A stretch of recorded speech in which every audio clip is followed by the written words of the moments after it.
নমস্কাৰ স্বাগতম জনাইছো আমাৰ ইউটিউব চেনেল শ্ৰীমন্ত মোটিভেটৰলৈ আজি আপোনালোকৰ মাজলৈ লৈ আনিছো এগৰাকী বিশেষ বাইদেউ তেখেতৰ লগত বহুখিনি কথা পাতিম আৰু মই এতিয়া উপস্থিত আছো আমাৰ সামগুৰি অঞ্চলৰ বৰাহীবাৰী গাঁও এই বৰাহীবাৰী গাঁওখনৰ সমগ্ৰ অসমত এক ঐতিহ্য আছে আৰু এই বাইদেউৰ এটা অতীত আছে এই ঘৰখনৰ এটা অতীত আছে এই পৰিয়ালটোৰ এটা অতীত আছে এই গোটেইখিনি কথা আমি পাতিম অতীত আছে মানে এক গৌৰৱোজ্জ্বল অতীত এই বিষয়ে আমি পাতিম গতিকে মই প্ৰথমতে পৰিচয় কৰাই দিছো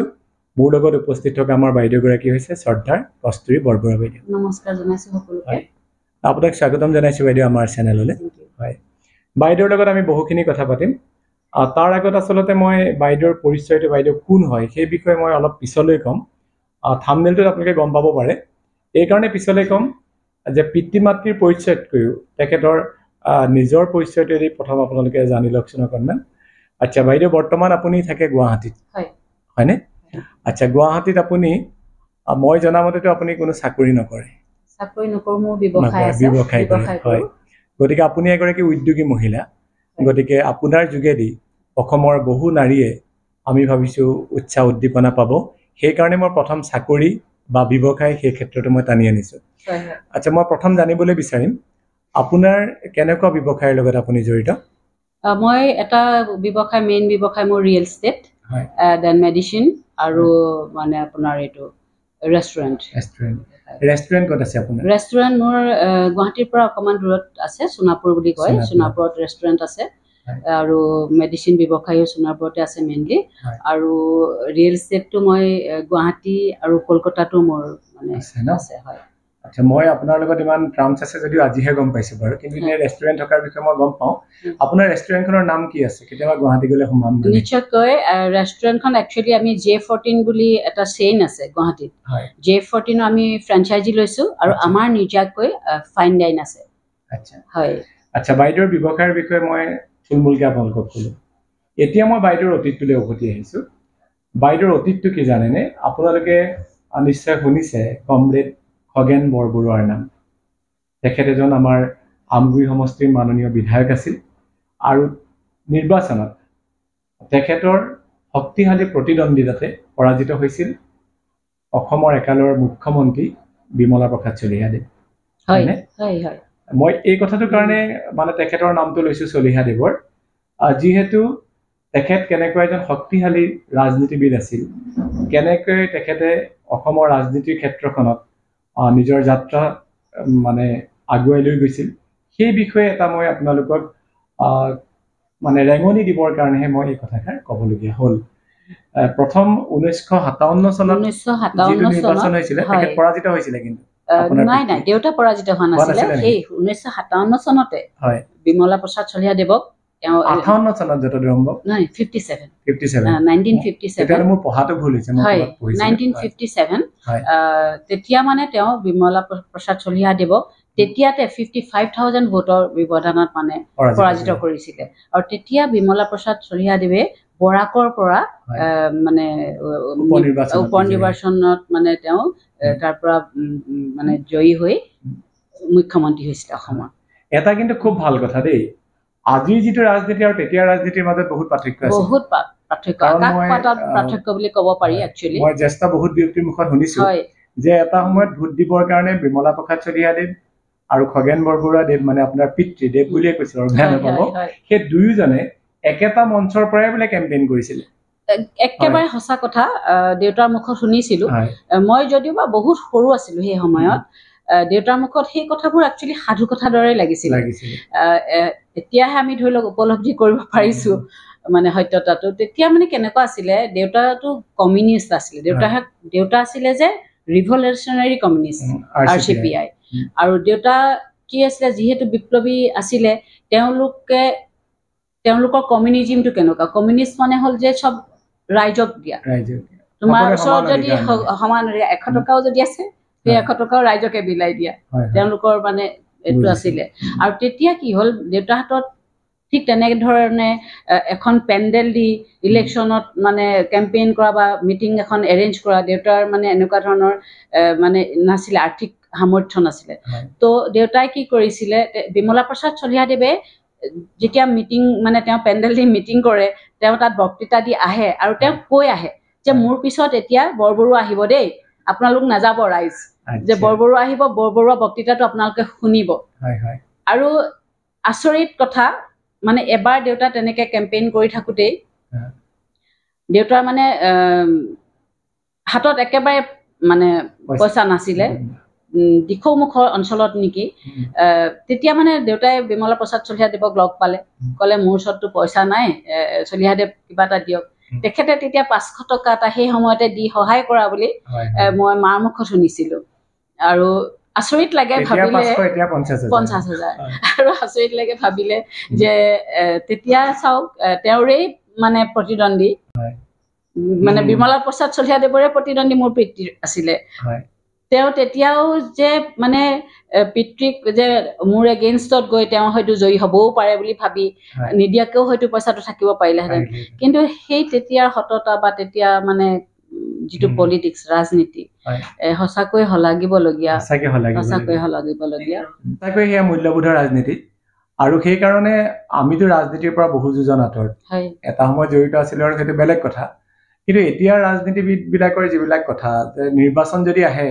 কোনে কি উন্নয়নৰ কাম কৰিছে সেইটো ডাঙৰ কথা নহয় কোনে কাৰ কিমান বদনাম গাব পাৰিছে সেইটোহে ডাঙৰ কথা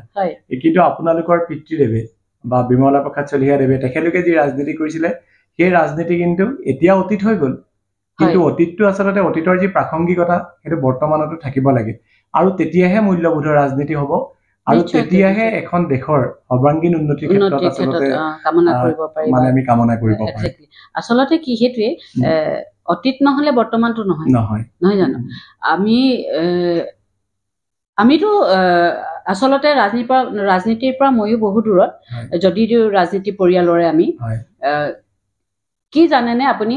অতীতৰ কিছুমান বস্তু আমি অনুকৰণ কৰিবই লাগিব নহয় জানো সময়ৰ হলনি হৈছে বুলিয়ে যে আমি আমাৰ মানসিকতাও হলনি কৰি দিম সেইটো নহয় ন আমি মডাৰ্ণ হ'ব লাগিব হয়নে নহয় মডাৰ্ণ কোন ফালৰ পৰা স্মাৰ্টনেছৰ পৰা হয়নে নহয় উন্নয়নৰ পৰা চিন্তাধাৰাৰ পৰা কিন্তু আমি যে মই আজি ৰাজনীতিত আহিলো মই এটা পাৱাৰ পালো পাৱাৰ পাই পাৱাৰৰ মই মিছ ইউজটো কৰিব নালাগে সৎ ব্যৱহাৰ কৰিব লাগে পাৱাৰ এটা যদি মই পাৱাৰ পাইছো আৰু ৰাইজৰ হকে যদি আমি চিঞৰি চিঞৰি ৰাইজৰ কাষত গৈ ইলেকশ্যনৰ সময়ত ভোট খোজো যে আপোনালোকৰ হকে আমি এইটো কৰিম আমি তেওঁলোকক প্ৰতিশ্ৰুতি দিওঁ প্ৰমিছ কৰোঁ বহুত ক্ষেত্ৰত কিন্তু প্ৰেক্টিকেলি আমি সেইখিনি আমি দিব পাৰিছো নে নাই হয়নে নহয় আমি দেউতাহঁতক দেখিছিলো বহুত সৰু আছিলো কিন্তু দেখিছিলো যে দিনে ৰাতিয়ে দেউতাহঁত অকল ৰাইজৰ কাৰণেই মানে লাগি থাকে প্ৰতিটো ক্ষেত্ৰত মই এটা এইখিনিতে কথা ক'ব মন গৈছে খুব আচলতে লোভো সামৰিব নোৱাৰিছো দেউতাৰ কথা এতিয়া প্ৰথম আমাৰ অসমত মানে আমাৰ গাঁও অঞ্চলসমূহলৈ মানে এই আমাৰ বিদ্যুৎ যিটো বিভাগ ইলেক্ট্ৰিচিটিটো আহিছে এই ইলেক্ট্ৰিচিটি আহোঁতে যিকেইজন মানুহে আমাৰ ওচৰৰ গাঁওবোৰত ইলেক্ট্ৰিচিটি মানে কামবিলাক কৰিছে পোষ্ট পুটাৰ পৰা ৱায়াৰিঙৰ পৰা সেইখিনি সময়ত তেওঁলোকক দেউতাই আমাৰ ঘৰতে ৰাখি লৈছিলে যে আপোনালোকে বেলেগত থাকিব নালাগে খোৱা লোৱাৰ কষ্ট পাব আপোনালোকে আমাৰ ঘৰতে থাকি আপোনালোকে ওচৰ আমাৰ গাঁওবিলাকত য'ত য'ত মানে আহিছে আপোনালোকে এইবিলাক মানে কামখিনি কৰি থাকিব তেতিয়া তেওঁলোকে ক'লে যে ছাৰ আমি ইয়াত থাকোঁতেই আমি আপোনাৰ ঘৰটো ৱায়াৰিং কৰি দিওঁ আমি ইয়াতে এনেই থাকো দেউতাই মানে তেতিয়া একদম মানে খং উঠি গ'ল মানে আপোনালোকে ৰাইজৰ আগতে কাম কৰক মানে ৰাইজৰ পোহৰ হ'ব ঘৰ তাৰপিছতহে বৰবৰুৱা ঘৰ পোহৰ হ'ব মোৰ ঘৰত ইলেক্ট্ৰিচিটি নালাগে মানে এই কিছুমান কথাই মানে মনত সঁচাকৈ মানে সাঁচ বহুৱাই থৈ গৈছে মানে সেই বস্তুবোৰ কেতিয়াবা ৰোমন্থন কৰোঁ ভাবোঁ মনত যে এই সঁচাকৈ দেউতা মানে ত্যাগৰ যিটো মনোভাৱ তেখেতৰ মানে প্ৰকৃততে সেইজন মানে কেনেকুৱা ধৰণৰ মানুহ আছিলে মানে দেউতাক মানে মই ক'বলৈ গ'লে ষ্টাডিয়ে কৰিব নোৱাৰিলো বহুত সৰুতে দেউতাক হেৰুৱাই দিছো যেতিয়া মাহঁতৰ মুখত কথাবোৰ শুনো বৰদেউতাহঁতৰ মুখত শুনো কিছুমান কথা মানে সেইবোৰ কথা মোৰ এতিয়াও কিন্তু সাধু কথা যেনেই লাগে সঁচা অৰ্থত আচ্ছা মই জানিবলৈ বিচাৰিম আপুনি নিশ্চয় দেউতাৰ বিষয়ে গম পাবই দেউতা পঢ়ি থকা অৱস্থাত এজন বৰ মেধাৱী ছাত্ৰ আছিল হয় তেখেত কটন কলেজৰ জেনেৰেল ছেক্ৰেটাৰী আছিল আপাৰ আসামৰ প্ৰথম হয় আচ্ছা সেই বিষয়ে আৰু আপোনাৰ দেউতাই কাৰ্ল মাৰ্ক্সৰ এখন কিতাপ অনুবাদো কৰিছিলে কিন্তু ইংৰাজী পৰা অসমীয়ালৈ দেউতাই কবিতা পুথিও লিখিছিলে প্ৰায় 20,000 কবিতা আছিলে বোলে লিখিছিলে আৰু বিপ্লৱৰ কবিতাও আছিলে ৰাণী গাইডলৰ ওপৰত আছিলে ৰাণী গাইডলৰ ওপৰতো তেওঁ বহুত কবিতা লিখিছিলে কিন্তু মানে দুৰ্ভাগ্যবশতঃ কি হ'ল তেতিয়া তেওঁতো মানে ৰিভলিউচনাৰী ইয়াত আছিলে যেতিয়া আৰ্মিয়ে মানে কবিতা পুথিবোৰ মানে পাইছিলে মানে এইবোৰ বিপ্লৱৰে কিবা বস্তু বুলি মানে এক্সট্ৰিমিষ্টৰে কিবা মানে ডকুমেন্টছ বুলি পানীত পেলাই দিলে নে জ্বলাই দিলে মানে তেখেতে 1952 চনলৈকে জেলত আছিলে হয় আৰু আপোনাৰ পিতৃ জেলত যেতিয়া আছিলে তেতিয়া খুব মানে স্বাস্থ্যটো ভগ্ন হৈ পৰিছিলে হয় 1952 চনত তেখেতলোক জেলৰ পৰা ওলাই আহিছিলে তাৰ পিছত তেখেতে কিন্তু সক্ৰিয় ভূমিকা লৈ সকলোৰে কাৰণে কাম কৰি গৈছিলে আচ্ছা মোৰ যদি ভুল হোৱা নাই মই এটা কথা আপোনাক জানিবলৈ বিচাৰিছো যে একে ৰাতিৰ ভিতৰতে 300 বিঘা মাটিত আপোনাৰ দেউতাই কৃষকক লগাই হাল বোৱাইছিলে যিহেতু সেই মাটিখিনি ইতিমধ্যে মানে কৃষকৰ হাতৰ পৰা গুচি যাবলৈ সিলিঙত গভৰ্ণমেণ্টে লোৱাৰ কথা আছিলে আৰু তেখেতলোকে এটা শ্লোগান দিছিলে যে নাঙল যাৰ মাটিটাৰ হয় সেই বিষয়ে অকণমান কওকচোন কি হৈছিলে আমি যিহেতু এটা ঐতিহাসিক পৰিয়ালৰ মানে ঐতিহ্যবাহী এটা পৰিয়াল বৰবৰুৱা পৰিয়াল ভাগৱতী বৰবৰুৱা যি আমাৰ আমি কি নাতি কম এতিয়া মানে পৰনাতি এনচেষ্টৰিয়েল আমাৰ ভাগৱতী বৰবৰুৱা আছিলে ভাগৱতী বৰবৰুৱা দেৱলৈ মই একেবাৰে আপোনাৰ ৰুটছৰ পৰাই ক'ব বিচাৰিছো জয়মতী কুঁৱৰীৰ আজু নাতি আছিলে আচলতে জয়মতী কুঁৱৰীৰ পুত্ৰ আছিলে ৰুদ্ৰসিংহৰ 4জন ল'ৰা আছিলে তাৰে যিজন সৰুজন লক্ষ্মীনাথ সিংহৰ জীয়াৰী আছিলে আইদো সন্দিকৈ আইদো কুঁৱৰী আৰু গৌৰীনাথ সিংহৰ ভগ্নী আছিলে তেখেত সেই আইদো কুঁৱৰীক আমাৰ ফ'ৰফাদাৰ ভাগৱতী বৰবৰুৱালে বিয়া দিছিলে আৰু বিবাহ সূত্ৰে তেওঁ ধৰি লওক এই নামটি গোটেই এৰিয়াটো আমাৰ নামটি বৰাহীবাৰী চাৰিওফালে 4টা ঢাপ মাৰি আমাৰ যিটো পৰিয়ালৰ ৰাজ পৰিয়ালৰ ইয়াতে মানে আমাৰ এইটো ভেটি আছিলে আৰু নামটি দুভাগ নামটি দৌল মানে নিৰ্মাণ কৰিছিলে ভাগৱতী বৰবৰুৱাই গৌৰীনাথ সিংহৰ দিনতে এতিয়া মানে প্ৰায় 200-250 বছৰ পুৰণা আমাৰ দৌল দুভাগ আৰু তেতিয়া সেই সূত্ৰে বহুত মানে খাত পাইছিলে আৰু আমাৰ যোন ককা মানে মোৰ ককা দেউতাক তেওঁ মানে কি হৈছে তেওঁ বায়েক এগৰাকীক শেষ ৰজা কেশৱাকান্ত সিংহৰ মানে পুত্ৰ আছিলে তেখেতৰ নামটো মই পাহৰিছো তেখেতলৈ বিয়া দিছিলে আৰু সেই তেখেতেও মানে ভায়েকক মানে মহিধৰ বৰবৰুৱা মোৰ ককাক দুখন খাত দিছিলে এখন হৈছে এখন আহিনী পথাৰ আপোনাৰ কালুগাঁৱৰ ওচৰত আছে আৰু এখন আছে আপোনাৰ গেলেকী আঠখেল গেলেকীত এই যে আহিনী পথাৰখন সেইখন তেতিয়া গভৰ্ণমেণ্টে চিলিঙত নিবৰ কাৰণে চিলিঙত গৈছিলে একচুৱেলি যাবৰ কাৰণে মানে এওঁলোকলৈ নটিচ আহিলে আৰু গাঁৱৰ ৰাইজে তেতিয়া দেউতাক খবৰ দিলে যে এনেকৈ আমাৰ আপোনালোকৰ মাটিখিনি আমাৰ এনেকৈ চিলিঙত যাব লৈছে তাৰপিছত দেউতা মানে ৰাতিয়ে গুচি গ'ল তালৈ আহিনী পথাৰত গোটেই গাঁৱৰ ৰাইজক মানে উঠাই আনিলে গোটেই ৰাতিয়ে উঠাই আনি তেখেতসকলক ক'লে আপোনালোকে হাল জুৰি গোটেই মাটি চহাই পেলালে ৰাতিয়ে গোটেই মানুহখিনি মিলি মাটিখিনি চহাই পেলালে পিছদিনা ৰাতিপুৱাই DC মেজিষ্ট্ৰেট তেওঁলোক আহিছে গোটেই ৰাইজে লগ লাগি নাঙল যাৰ মাটি তাৰ শ্লোগান দি আৰু সেই মাটিখিনি সেই ৰাইজক দেউতাই বিলাই দিলে আৰু একেধৰণে আৰু এটা ঘটনা গেলেকীৰ যিখিনি আমাৰ মাটি আছিলে আঠখেলীয়া তাতে প্ৰায় 1000 বিঘা মাটি আমাৰ বাম মাটি আছিলে 500 বিঘা মাটি আমাৰ খেতি মাটি আছিলে সেই 1000 বিঘা মাটি যিটো বাম মাটি সেইখিনি আমাৰ চিলিঙত গ'ল বোলে শুনিছিলোঁ হিতেশ্বৰ শইকীয়া দেৱৰ দিনত আৰু যি 500 বিঘা মাটি খেতি মাটি আমাৰ তাত আছে বৰ্তমানো আছে তাৰ পৰা দেউতাহঁতে আগতে দেখিছিলোঁ ট্ৰাকত ধান আনিছিলে মই তেতিয়া সৰু ময়ো ট্ৰাকত উঠি গৈছিলোঁ কিন্তু ধান কিনিবলৈ আৰু তাতে বজাৰত তেতিয়া এটা মিঠা আলুটো খুব ওলাইছিলে আৰু সেই মিঠা আলু দেউতাক সদায় কিনি দিব কওঁ খাই বৰ ভাল পাইছিলোঁ মানে সেই মিঠা আলুটো কিন্তু এতিয়াও খাওঁ মই দেউতাৰ স্মৃতিতে মিঠা আলুটো খাওঁ আৰু দেউতাই তাৰ পৰা যেনেকৈ ধান আনে ট্ৰাকত আমি আহোঁ ফূৰ্তি কৰোঁ বহুত সৰু আমি মনত আছে কথাবিলাক ৰিণিকি তাৰপিছত কি হ'ল তাতে কি হ'ল দেউতাই মানে মই কথাটো পিছত কওঁ আগতে মই ষ্টৰিটো কওঁ বৰদেউতাই ক'লে যে বুইছা বৰবৰুৱা কমৰেড বুলি কৈছিলে বৰদেউতাহঁতেও মানে দেউতাক কমৰেড বুলিয়ে মাতে কমৰেড আমাৰ গেলেকী মাটিখিনি মানুহে মানে দখল কৰিছে তুমি ওলাবা কালিলৈ আমি মানে পুলিচ মিলিটাৰীত আমি খবৰ দিছোঁ থানাত আৰু মেজিষ্ট্ৰেট আহিব তুমি কালি ওলাবা আমাৰ লগত আমি মানে উচ্ছেদ কৰিব লাগে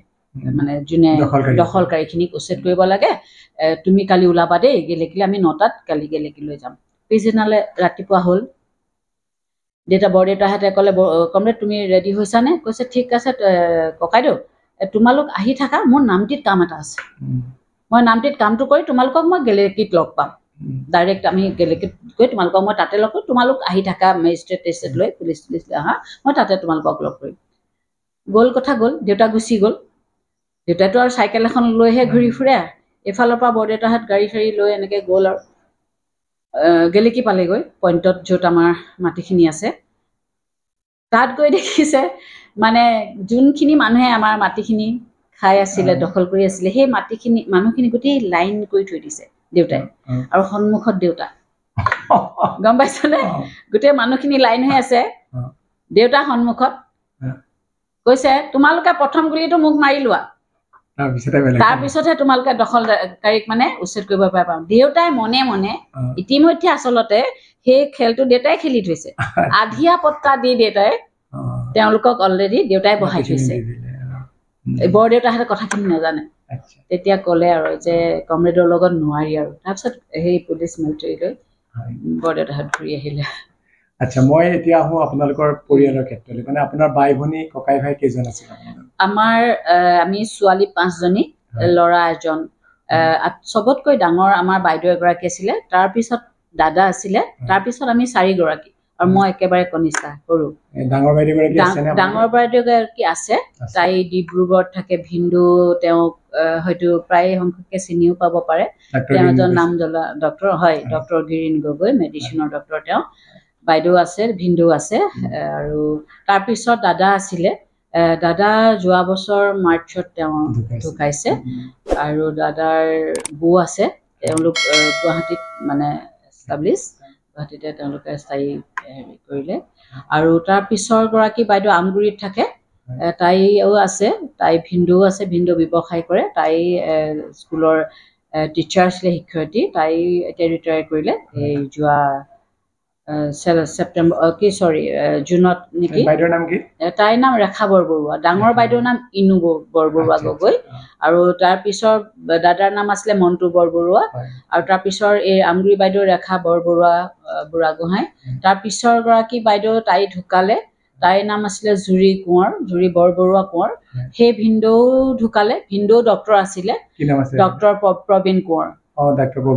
হয় তেওঁ সেয়া বাইদেউৰ ভিতৰত 2গৰাকী ঢুকালে তেওঁলোক শিমলুগুৰিত আছিল মানে শিমলুগুৰিত ঘৰ তাৰপিছৰ গৰাকী বাইদেউ তাইৰ নাম পূৰবী বৰবৰুৱা শইকীয়া তাই আমাৰ আগৰ প্ৰাক্তন মুখ্যমন্ত্ৰী হিতেশ্বৰ শইকীয়া দেৱৰ মাজু পুত্ৰলৈ বিয়া হৈছে আৰু মই আটাইতকৈ সৰু ঘৰৰ মানে আচ্ছা আপোনাৰ ভিন্দে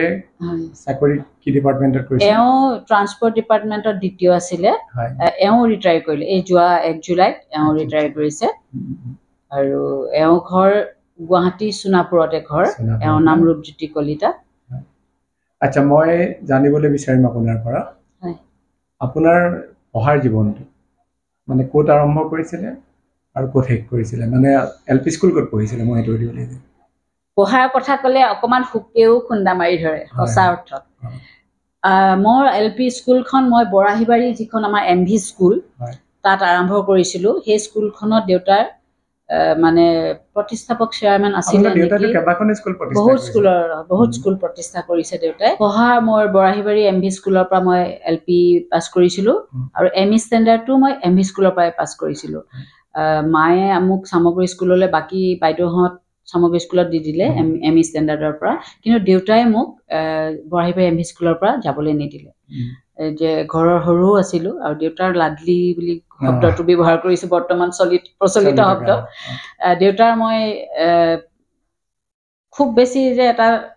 মানে সন্তানক ভাল পাইছিলে এই সন্তান মানে মানে খুব সৌভাগ্যবশতঃ মই আছিলোঁ আৰু ইয়াৰ পৰা মই পাছ আউট হৈ ক্লাছ 7লৈকে পঢ়ি মই সামগ্ৰী হাইস্কুলত পঢ়িছিলোঁ সামগ্ৰী হাইস্কুলত ক্লাছ 8, 9, 10 আমি পাওঁতেই চাগে ক্লাছ 10 পাইছিলোঁ কি নাই পোৱা ক্লাছ 8 মানতেই মানে তেতিয়া বিধায়ক যি ঘেৰাও MLA ঘেৰাও আৰম্ভ হৈ গৈছিলে এজিটেশ্যন ষ্টাৰ্ট হৈ গৈছিলে আছাম এজিটেশ্যন আৰু তেতিয়া মানে কি হৈছিলে আমি অলপ চাফাৰ কৰিব লগা হৈছিলে আমাৰ ঘৰ চৰ জ্বলাই দিছিলে MLA ঘেৰাও হৈছিলে 144 আছিলে দেউতা বাহিৰত ওলাব নোৱাৰিছিলে মায়ে যথেষ্ট ভয় খাইছিলে তেতিয়া আমাক শিলচৰলৈ পঠাই দিছিলে শিলচৰ তেতিয়া মোৰ ডাঙৰ বাইদেউ ভিন্দু আছিলে ভিন্দু তেতিয়া তাৰে প্ৰফেচাৰ আছিলে মেডিচিনৰ শিলচৰ মেডিকেল কলেজৰ তেতিয়া মানে তাতে আমি ক্লাছ 10ত 9 নে 10ত জইন মানে তাতে স্কুলিং কৰিলোঁ তাৰ পৰাও আকৌ আমি তাৰপিছত যেতিয়া দেউতা ঢুকাই থাকিলে 83 দেউতা ঢুকালে তেতিয়া আমি গুৱাহাটী ট্ৰান্সফাৰ হ'লোঁ শিলচৰৰ পৰা গুৱাহাটীৰ পৰা আহি দেউতা ঢুকাই থকাৰ কাৰণে আমি তেতিয়া MLA হোষ্টেলতে আছিলোঁ দেউতা ঢুকোৱাৰ কাৰণে আমি আকৌ গাঁৱলৈ আহিলোঁ গাঁৱত আহি আমি তাৰপিছত আকৌ বেক কৰিলোঁ গুৱাহাটীলৈ তাতে মেট্ৰিকটো দিলোঁ গুৱাহাটীত মেট্ৰিক দি তাৰপিছত তাতে কলেজ লাইফ মানে সন্দিকৈ মহাবিদ্যালয়ত পঢ়িলোঁ আচ্ছা মই এইটো জানিবলৈ বিচাৰিম আপোনালোক যেতিয়া গুৱাহাটীত আছিলে তেতিয়া দেউতা ইয়াত ঢুকাইছে গুৱাহাটীতে ঢুকাইছে ন MLA হোষ্টেলতে আপুনি যতদূৰ সম্ভৱ আপুনি তেতিয়া দেউতাৰ লগতে আছিল নেকি মই নাছিলোঁ দুৰ্ভাগ্যবশতঃ হয় আপুনি মই জনামতে আপুনি ৰেডিঅ'ৰ যোগে আচলতে কি হৈছিল আজিৰ পৰা 2 বছৰ আগতে লগ পাওঁতে আপুনি মোক এই কথাষাৰ কৈছিল হয় কি হৈছিলে মই যে কৈ গ'লো অলপ আগতে আমাৰ দুৰ্গা পূজা হয় আমাৰ দৌল আছে নামটিত আমি প্ৰত্যেক বছৰে আমি দুৰ্গা পূজা ভাগ পাতিব লাগে বৰবৰুৱা পৰিয়ালৰ পৰা এইটো আমি মানে 250 বছৰৰ পৰা আমাৰ পৰম্পৰাগতভাৱে নামটি দৌলত পূজা ভাগ চলি আহিছে আমি যেতিয়া আমি MLA হোষ্টেলত আছো দেউতা তেতিয়া হজ্যাগত দেউতা পেৰালাইচিছ হৈ হজ্যাগত কিন্তু আমি পূজা নেপাতিলে আমাৰ এটা বিশ্বাস আছে যে পূজা নেপাতিলে আমাক অলপ মানে দেৱী মা অসন্তুষ্ট হয় দেউতাই আমাক জোৰ কৰি মই মোৰ ওপৰৰ বাইদেউ দুজনী আৰু দাদা আমাক 4টাক পঠাই দিলে জোৰ কৰি ইয়ালৈ যে পূজা ভাগ যেনে তেনে পাতিবই লাগিব আমাক সেই সময়ত মুখ্যমন্ত্ৰী আছিলে হিতেশ্বৰ শইকীয়াদেৱ তেখেতে এখন আমাক গাড়ী আৰু মানে গাড়ীত ফুল টেংকি পেট্ৰল ভৰাই যে বৰবৰুৱাৰ ল'ৰা ছোৱালীকেইটা মই আৰু মোৰ ওপৰৰ বাইদেউ যোন এতিয়া তেখেতৰ বোৱাৰী তাই আমি দুজনীয়ে গৈছিলোঁ আমি বহুত সৰু তেতিয়া তেওঁ আমাক লগে লগে বৰবৰুৱাৰ ছোৱালী লগে লগে তেতিয়া এজন দ্বিতীয় আছিলে তেওঁৰ লগতে বহি লগে লগে এখন গাড়ী আৰু পুৰা ফুল টেংকি পেট্ৰল দি আমি নেক্সট ডে ইয়ালৈ আহিলোঁ পূজা আৰম্ভ হ'ল অষ্টমী দিনাখন তেতিয়া আমাৰ ইয়াত চিকিউৰিটি আছে চব আছিলে মানে CRPF আছিলে চাগে আৰু মানে আমাৰ অসম বেটেলিয়ানৰ আছিলে প্লাটন দুটামান আছিলে চাগে 12জন এনেকৈ আমি ৰাতি যেতিয়া আমাৰ এজন আমাক তুলনীয়া মা দেউতাৰ তুলনীয়া পুত্ৰ আছে বিহুৰাম ডেকা বুলি সিয়ে আমাক সৰুৰ পৰা সাধু কথা শুনাই পিঠিত তুলি ডাঙৰ পৰা খোৱা বোৱা মা দেউতাৰ সময় নাথাকে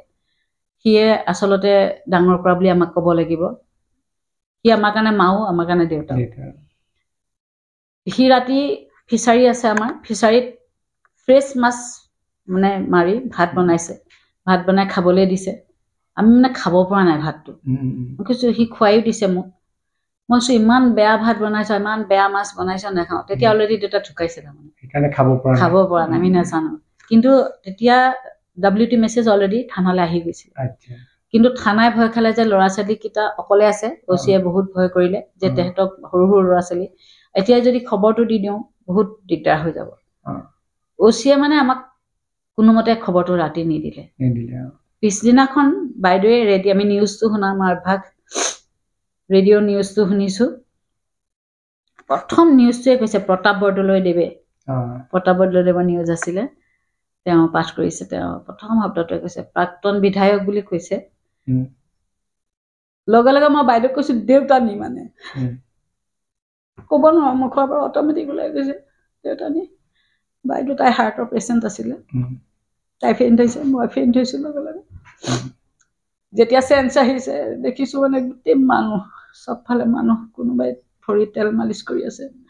চবফালে গাৰ্ড দি দিছে আমাক সেইখিনি সময়ত খুব মানে ডিষ্টাৰ্ব টাইম আছিলে দেউতা নাই আৰু সেইদিন কি তাৰিখ আছিলে সেইদিনা 15 অক্টোবৰ 15 অক্টোবৰ আছিলে না তিথি সেইদিনা অষ্টমী তিথি আছিলে দুৰ্গা অষ্টমী তিথি সঁচাকৈ পিতৃ মাতৃৰ বিয়োগৰ কথা কোনেও পাহৰিব নোৱাৰে আজিৰ পৰা এই তিথি বুলি ক'লেতো প্ৰায় আপোনাৰ 37 বছৰ আগৰ কথা হ'ব নিশ্চয় কিন্তু তথাপিতো 37 বছৰ হ'লেও যেন 37 মিনিটহে হৈছে সন্তানৰ কাৰণে তেনেকৈ অনুভৱ হৈ থাকে এতিয়া মই এই কথাখিনি আপোনাক এইকাৰণে মই সুধিছোঁ যে আজিৰ পৰা 10-15 বছৰৰ পিছত হয়তো এই মেমৰিটো আপোনাৰ এনেকৈ নাথাকিবও পাৰে মানে বা আজিৰ ইমোশ্যনটোৰ লগত আপুনি বিভিন্ন পৰিৱেশত খাপ খাই অকণমান নিজে সলনিও হ'ব পাৰে কিন্তু তথাপিতো মই ভাবিছোঁ এই কথাখিনি আমাৰ ইউটিউব চেনেলত থাকি যাওক এটা ৰেকৰ্ড হিচাপে থাকি যাওক আপোনাৰ সন্তানেও গম পাব এই বিষয়লৈ আই এম সৰি মই নাই কোনো কথা নাই বাৰু এইটো স্বাভাৱিক আচ্ছা বাইদেউ মই এতিয়া জানিবলৈ বিচাৰিম আপোনাৰ নিজৰ পৰিয়ালত কোন কোন আছে মোৰ নিজৰ পৰিয়ালৰ মোৰ স্বামী আৰু মোৰ দুজনী ছোৱালী আচ্ছা দুজনী তাই ডাঙৰজনী বিয়া হৈছে তাইক গুৱাহাটীৰে সি ল'ৰাটো ব্যৱসায় কৰে আৰু সৰুজনী এইবাৰ মেডিকেলত এডমিশ্যন বাংগালোৰত আচ্ছা আৰু মই এটা কথা জানিবলৈ বিচাৰিম আপোনাৰ পৰা এইখিনিতে আপোনালোক আৰু দুটামান কথা মই কৈছোঁ ৰঘুপতি চাইছিল নে আপোনালোকে ৰঘুপতি চাইছিল আৰু বিভিন্ন চিনেমা চাইছে বাইদেউৰ ঘৰটোতে কিন্তু বহুত শ্বুটিং হয় না আচ্ছা কেইবাখনো চিনেমা এতিয়ালৈকে হৈছে হিয়া দিবাকাত যতীন বৰা আছিলে যতীন বৰা প্ৰায় 8 দিনেই শ্বুটিং হৈছে আমাৰ ঘৰত ৰঘুপতি লাষ্ট হৈছে ঘৰটো আপোনালোকৰ ঘৰ নেকি সেইটো আমাৰ ঘৰ আমাৰ যে হেৰি দাদা অৰুণ হাজৰিকা দাদা আৰু আমাৰ কি তেওঁৰ নাম হেৰি আছিলে যে ৰবি শৰ্মা যিটো সিকুৱেন্স কেইবাটাও সিকুৱেন্স দেখাইছে বহুত কেইটা সিকুৱেন্স দেখাইছে সেইটো মানে ফাইটিঙো দেখাইছে সেইটো আমাৰ ঘৰত হৈছিলে আৰু টিভি চিৰিয়েলো গৰিমা শইকীয়া গাৰ্গ তাই এখন হৃদয়ৰ গান বুলি হেৰিয়াত আছিলে এইটো ৰেঙনিত আছিলে নেকি সেইখনত হৈছিলে আৰু বহুত কেইখন চিৰিয়েল আমাৰ হেৰিয়াৰ ল'ৰাটো কি নাম আছিলে দুলু ল'ৰাটো পংকজৰ তাৰ এখন পুৱতি তৰা সেইখনৰ লেটেষ্ট অলপ হ'ল দুটামান আৰু এখন সি কৰিছিলে ৰং চেনেলত আপুনি নিজেও অভিনয় কৰে নেকি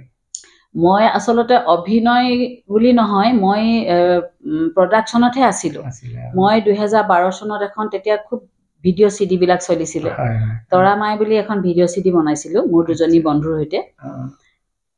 গানকেইটা যথেষ্ট সমাদৰ পাইছিলে চিনেমাখনো যথেষ্ট সমাদৰ পাইছিলে ৰাইজৰ তাৰপিছত 2016 নেকি 16ত এখন বনাইছিলোঁ ফিচাৰ ফিল্ম আছিলে নদী মাথোবয় সেইখন মই কো প্ৰডিউচাৰ আছিলোঁ তাত মই সৰু দুটামান সিকুৱেন্স প্ৰডিউচাৰ ৰোলটোৱে কৰিব লগা আছিলে এটা দুটা ৰোল আছিলে মোৰ ল'ৰাকেইজনে ডাইৰেক্টৰজনে ক'লে ঝুলন কৃষ্ণ মহন্ত বুলি যে বা আপুনি এই ৰোলটো কৰি দিয়কচোন সেই তেনেকৈ এটা ৰোল কৰিছিলোঁ আৰু আমাৰ মৌচুম গগৈ যে আমাৰ গায়ক মৌচুম গগৈ এটা শ্বুটিং হৈছিলে আমাৰ ঘৰতে বহুত বেছি ভিউৱাৰ্ছ পাইছে গানটোত হয়তো 6 মিলিয়ন ভিউৱাৰ্ছ হৈছে নেকি এতিয়ালৈকে হেৰি বুলি আবতৰীয়া প্ৰণয় বুলি গানটো ইউটিউবত মাৰিলেও আহিব আবতৰীয়া প্ৰণয়ত তাই সি বৰকৈ জোৰ কৰিলে আমাৰ ঘৰতে শ্বুটিং হৈছিলে সেইটো ঘৰ মানে গানটো কমপ্লিট মানে সেইটো আমাৰ ঘৰতে হৈছিলে একেবাৰে ৰাতিপুৱাৰ পৰা ৰাতি মানে 1-2টালৈকে শ্বুটিং হৈছিলে তেতিয়া সেই তাতো সি মানে মোক বৰকৈ জোৰ কৰিলে যে আপুনি অকণমান মাকৰ ৰোল এটা কৰি দিয়ক সি মোৰ কাৰণে মানে মই ইয়াতে আছিলোঁ তেতিয়া এসপ্তাহ ৰখিছে মই ক'লোঁ কাৰোবাক লৈ লোৱা মইছোঁ মোৰ অলপ দেৰি হ'ব শ্বুটিংটো কৰি দিবা আমাৰ ঘৰত মই কৰি দিম নাই নহয় বা আপোনাকহে লাগে তেতিয়া সেই এটা মানে কৰি দিছিলোঁ আৰু এটা এড এটা বহুত দিন আগতে কৰিছিলোঁ আচলতে বিচাৰিছিলে দেই নিকুমণি বাহঁত যে নিকুমণি বৰুৱা তেওঁ এখন চিৰিয়েলত মোক বহুত বিচাৰিছিলে আৰু এজন দীপাংকৰ কাশ্যপ বুলি তেওঁ বিচাৰিছিলে তেওঁ এখন চিনেমাত মানে কিন্তু মই মানে কি মোৰ এক্টিংটোৰ কাৰণে মই মানে ইমান বেছি ইণ্টাৰেষ্ট নাই প্ৰডাকশ্যনতহে মোৰ ইণ্টাৰেষ্ট আছিলে বা ডাইৰেকশ্যনত সেইকাৰণে মই তেনেকৈ কিন্তু সৰু সৰু কিছুমান 2-এটা ধৰি লওক তেনেকৈ ৰোল কৰা হৈছিলে আৰু আচ্ছা একেবাৰে শেষত সুধিছো আপোনাৰ মা যোৱা জানুৱাৰী হয় 18 জানুৱাৰী আচ্ছা আপুনি মাৰ বিষয়ে চমুকে কি ক'ব মানে 2-3টা লাইনত কি ক'ব মা বিষয়ে কি ক'ম মা মানে মই মাক এটাই ক'ব বিচাৰিম মা নিচিনা ত্যাগী মানুহ চাগে খুব কম আছে খুব কম ওলাব মা ক্লাছ যেতিয়া সহ্যগত আছিলে এটাই সুধিছিলোঁ মা তই বহুত কষ্ট পালি ন দেউতাৰ কাৰণেও তই অলপ মানে চাফাৰ কৰিব লগা হৈছিলে তেতিয়া মোৰ জোকাৰি মানে কৈছিলে মানে আচলতে গোটেই জীৱনটো মাক ত্যাগে কৰা দেখিলোঁ মায়ে নিজৰ কাৰণে বুলি যে মই বিধায়কৰ পত্নী বা মই এইটো কোনোদিন সেইটো দেখা নাছিলোঁ মাক মই মাৰ গাত বা চকুত বা অহংকাৰটো বা সমানে ৰোৱনীৰ লগত ভূঁই ৰোৱা দেখিছিলোঁ তাঁত বোৱা দেখিছিলোঁ আমালে কাপোৰ চিলোৱা দেখিছিলোঁ মানে তেওঁ বিধায়কৰ পত্নী বুলি বা কোনো এক্সট্ৰা নাছিলে খালি জীৱনটো ত্যাগে কৰিলে অকল ত্যাগ আচ্ছা বিষ্ণুপ্ৰসাদ ৰাভাদেৱৰ আপোনালোকৰ ঘৰলৈ সঘন অহা যোৱা আছিল হয় আপুনি লগ পাইছিলে আপুনি সৰু আছিলে মই জন্মই হোৱা নাছিলোঁ আচলতে হয় মই 1970 জন্ম তেখেতৰ দেউতা দুটা টাৰ্ম MLA দেউতা 15 বছৰ আছিলেতো 3টা টাৰ্ম আছিলে টোটেল আমগুৰি সমষ্টিৰ পৰা দুটা কণ্টিনিউৱাছলি আছিলে 57 and 62 তেতিয়া শ্বিলঙত কেপিটেল আছিলে আৰু যেতিয়া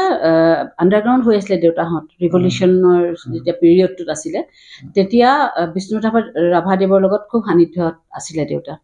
আৰু শুনিছোঁ মাহঁতৰ মুখত দেউতা ময়ো নাজানো দেই কিমান দূৰ সত্য এইটো লৈ কোনো কণ্ট্ৰভাৰ্চি হ'ব নালাগে কাৰণ মই নিজেও চিয়'ৰ নহয় মই শুনাহে কথা আমাৰ যে নামটি দৌল ভাগ মই বাৰে বাৰে নামটি দৌললৈ লৈ গৈ আছোঁ তাত অজস্ৰ বেলগছ আছিলে এতিয়া মানে সময়ৰ সোঁতত বেলগছবোৰ ভাঙি চিঙি মানে শেষ হৈছে হয়তো কোনোবাই কাটিছেও আমাৰ এবচেঞ্চত এতিয়া খুব কম আছে তাতে বেলগছ তেতিয়া মানে গোটেই আমি দেখালৈকে আমি যেতিয়া সৰু আছিলোঁ তেতিয়ালৈকে বহুত বেলগছ আছিলে তাতে মানে গছে গছে তেতিয়া বোলে কপৌ ফুল আছিলে বহুত আৰু সেই তেতিয়া বিষ্ণু ৰাভাদেৱে নাহৰ ফুলে নোহোৱাই তগৰ ফুলে নোহোৱাই কপৌ ফুলে হোৱাব গানটো তাতে ৰচিছিলে বুলি মই শুনিছোঁ কিন্তু মই নিজেও কিন্তু মানে চিয়'ৰ নহয়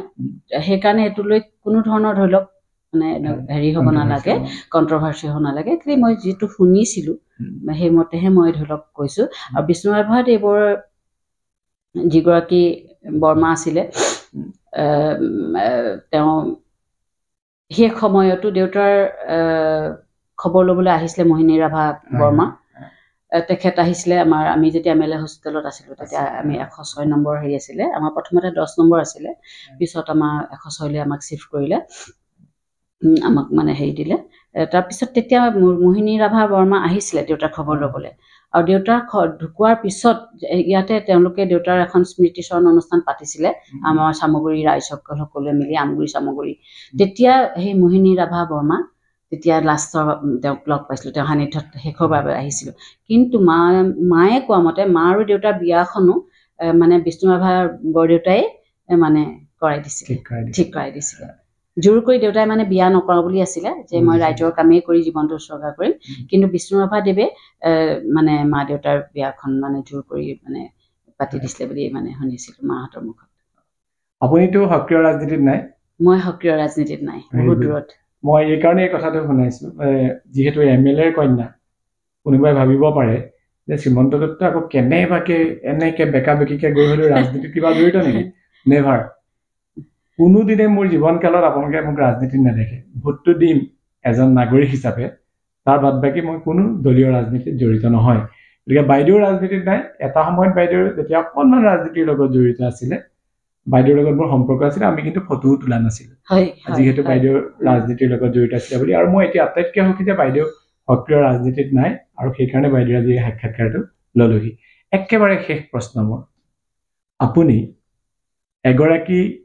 মাতৃ হিচাপে এগৰাকী পত্নী হিচাপে বা এগৰাকী কাৰোবাৰ কন্যা হিচাপে বিশেষভাৱে মানে এগৰাকী বিধায়কৰ কন্যা হিচাপে নিজক পৰিচয় দিবলৈ বিচাৰে নে এগৰাকী আপুনি মানে শ্ৰেষ্ঠ গৃহিণী হিচাপে নিজক পৰিচয় দি ভাল পায় নে আপুনি এগৰাকী আদৰ্শৱান মাতৃ হিচাপে বা এগৰাকী উদ্যোগিক মহিলা হিচাপে আপুনি নিজক পৰিচয় দি ভাল পায় কওকচোন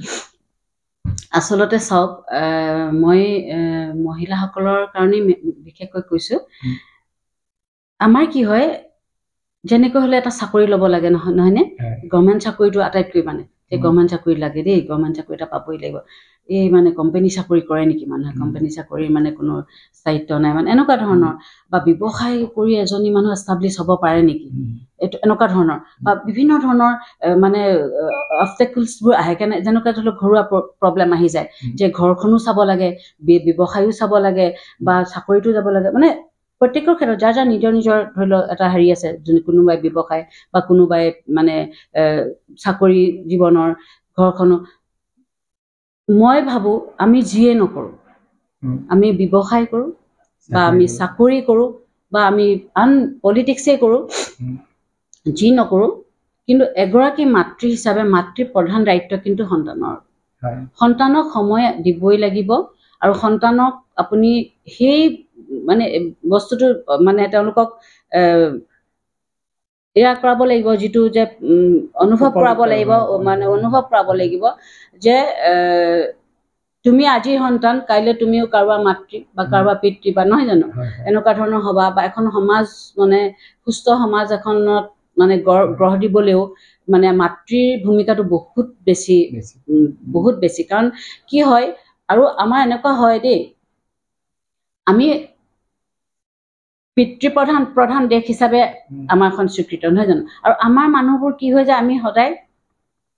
মানে মানুহজনৰ ওপৰত পিতৃজনৰ ওপৰত স্বামী হওক পিতৃ হওক ভাই হওক তেওঁলোকৰ ওপৰত আমি ডিপেণ্ডেণ্ট হ'ব যাওঁ বা তেওঁলোকক প্ৰেছাৰাইজ কৰোঁ আমাক মানে চাবৰ কাৰণে বা আমাক হেল্প কৰিবৰ কাৰণে কিন্তু আমি নিজেও যদি কিবা এটা কৰি মানে তেওঁলোকক সহায় কৰা হয় নহয় জানো তেওঁলোককো সহায় কৰা হয় নে নহয় যদি এজনৰ চেলাৰী আজি আমাৰ প্ৰব্লেম হৈছে পৰিয়ালটো চলিবলৈ তাত যদি এগৰাকী পত্নী হওক এগৰাকী জীয়ৰী হওক মাতৃ হওক তেওঁ যদি অকণমান এটা অনুদান যোগায় তেওঁ মানে সহায় কৰিব পাৰে তো অলপ আমাৰ বস্তুটো সুচল নহয় নে নাই মানে চলিবলৈকে আৰু আপোনাৰ এই গোটেই কথাখিনিৰ পৰা লাষ্ট মই এটাই গম পালো যে আপুনি কাৰোবাৰ পৰিচয় নহয় আচলতে নিজৰ পৰিচয় জীয়াই থাকিবলৈ বিচাৰে একদম সঁচা কথা নিজৰ পৰিচয় আৰু নিজক আৰু এটা মই ক'ব বিচাৰিছো মই আচলতে মই কিন্তু সঁচাকে মই খগেন বৰবৰুৱা নামৰ মহাসাগৰখনৰ মই জাত ক্ষুদ্ৰ এটা কণিকাহে কিন্তু মই নিজকে একো বুলি নাভাবোঁ সঁচা অৰ্থত মই নাভাবোঁ মই সদায় মানে ডাউন টু আৰ্থ মই মাটিৰ মানুহ মই মাটিৰ এটা মানে মই কেতিয়াও নিজকে মানে এইটো কৰিব নিবিচাৰোঁ যে মই এইটো কিন্তু হয় মোৰ নিজৰ পৰিচয়টো মই বিচাৰোঁ যে মই এখেত আমুক এইটো কৰিছে বা এইটো ব্যৱসায় কৰে কিন্তু এইটো যে আমি এইটো কৰি থাকিব নালাগে যে মই আজি আমুকৰ জীয়াৰী আমুকৰ পত্নী বা এনেকৈ কিন্তু এইটো নহয় যে মই অহংকাৰো মই নিবিচাৰোঁ আৰু মোৰ কম্পিটিশ্যনটো মোৰ সদায় নিজৰ লগত মই কম্পিটিশ্যন কেতিয়াও কাৰো লগত ৰখা নাই কোনো মোৰ নিজৰ হেৰিয়াৰো ৰখা নাই বা মোৰ ওপৰৰ বা মোৰ মই ভাবোঁ যে মই কি কৰিব পাৰিছোঁ সেইটো লৈহে মই মানে কনচাৰ্ণ আৰু এইটোৱে ক'ম যে যিমান আমি যি নকৰোঁ সদায় কিন্তু সন্তানক সময়টো দিব এই বস্তুটো এইটো কাৰণে মই বাৰে বাৰে কৈছোঁ এই বস্তুটো আমি উপলব্ধি এইটো কাৰণে কৰোঁ আমি যিখিনি সময়ত পিতৃ মাতৃৰ মানে ছাপৰ্টটো পাব লাগিছিলে সেইখিনি সময়ত আমি তেনেধৰণে নেপালোঁ কিন্তু যিহেতু যুগৰ পৰিৱৰ্তন হৈছে এই সময়ত যদি আমি আমাৰ সন্তানক আমি নেগলেক্ট কৰি আমি কমপ্লিটলি আমি ধৰি লওক ছ'চাইটিক দিওঁ বা কমপ্লিটলি আমি এৰি দিওঁ কিন্তু আমাৰ সন্তানে চাফাৰ কৰে আমি যিখিনি চাফাৰ কৰিছিলোঁ আমি নিবিচাৰোঁ মোৰ সন্তানে সেইখিনি চাফাৰ কৰে আচ্ছা আপোনাক বহুত বহুত ধন্যবাদ জনাইছোঁ আৰু একেবাৰে মই এটা কথা কওঁ যে বাইদেউ শিপা নপাহৰা এগৰাকী নাৰী হয় কাৰণ চামগুৰি অঞ্চলত বা এই অঞ্চলত বিভিন্ন অনুষ্ঠানবিলাকৰ লগত এখেত ওতঃপ্ৰোতভাৱে জড়িত মানে জাতীয় সংগঠনেই হওক বা সামাজিক অনুষ্ঠানবিলাকেই হওক সকলোবিলাক অনুষ্ঠানৰ লগত বাইদেউ জড়িত আৰু সকলোৰে লগত সহযোগিতা আগবঢ়ায় সমাজৰ কল্যাণৰ কাৰণে বিশেষকৈ তেখেতৰ যি শিপা য'ত আৰম্ভ হৈছিলে এই চামগুৰি বৰাশীবাৰীত সেই তাৰ পৰাই তেখেতে শিপা নাপাহৰি কিন্তু সমাজৰ কাৰণে কিবা এটা কৰিবৰ কাৰণে অহোপুৰুষাৰ্থ কৰি গৈছে আৰু আপোনাৰ যাত্ৰা সুগম হওক আপোনাৰ যাত্ৰা বহুত ধন্যবাদ আপোনাক আপোনাৰ সুস্বাস্থ্য কামনা কৰিছোঁ থেংক ইউ